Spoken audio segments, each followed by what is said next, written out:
Okay, let's see how we do this morning. I didn't get up quite as early as I'd hoped. It's just a little before 7. So, what you see now is the salt rocks just under the tree. And now I'm going to try and pan over. See if I can do this without making you seasick with my tripod. And we will aim toward Plymouth. Okay. Let's see. And I'm going to grab my tea and chair.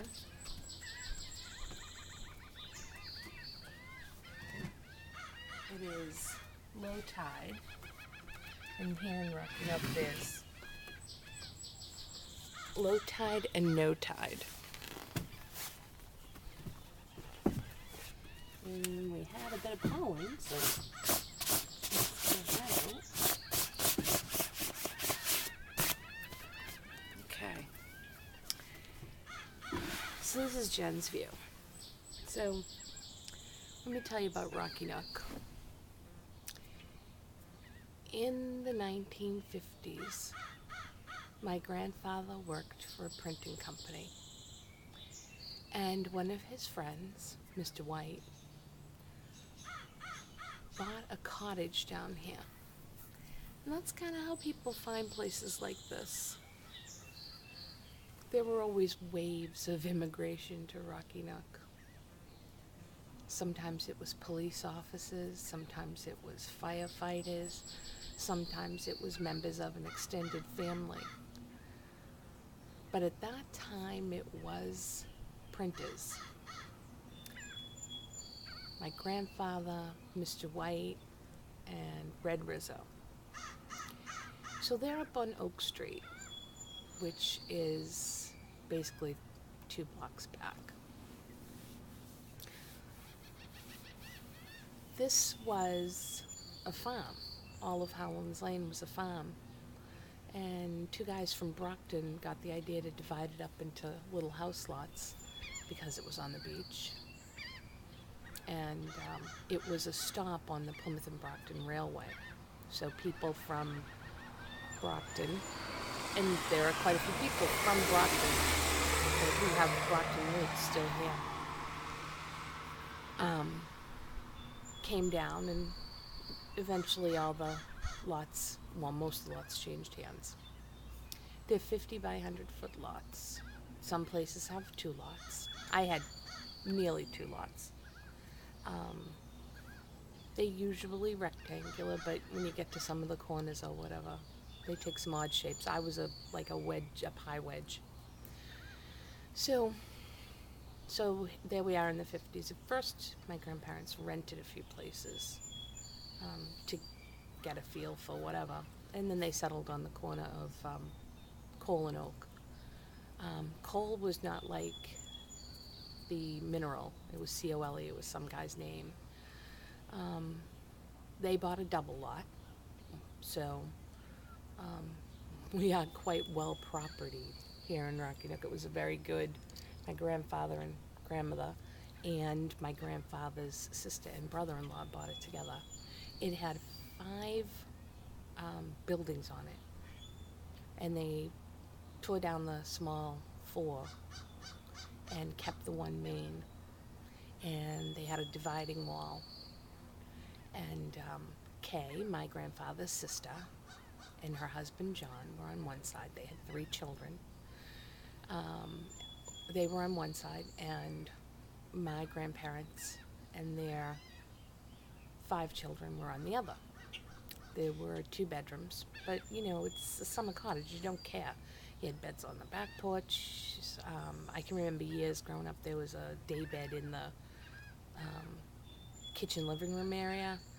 There was no bathtub, no shower. There was a tub. It was a big tub you put in the middle of the kitchen floor or you hauled out back. There was a fabulous, fabulous front porch, and there will be filming from the cottage. So that was in the 50s. I believe they bought it in 53, some of my uncles say 54. I actually have one of the documents, so I'm going to be looking it up. And as my mother and uncles grew older and got married, then time was divided up for them at the cottage. I can remember being really young. It's a particularly strong memory of coming in from shopping somewhere, because there were bags of things to bring in, and both my grandparents being on the front porch, and we were, running for the front door. Well, there were two front doors back then, because there was a wall down the middle, and there was the K side and our side, and it was just about to rain. The sky was like very strange in color, and we were running towards my grandparents, so I can't have been more than 7, but I think I was younger, because my grandfather passed in 1968. As a matter of fact, I couldn't have been more than 6, because he passed in March, so the summer I was 7, he wouldn't have been here. So I was 6 or younger, but I don't know why I have the feeling around 4. Maybe because there's no memory of my brother Frankie. Anyway, it's exciting. It's a happy memory. It's the excitement of the oncoming storm, the excitement of the cottage, the excitement of my grandparents, who I got to see all the time, because when we were back in Charlestown, they were also in Charlestown. So all my memories of being down here are happy.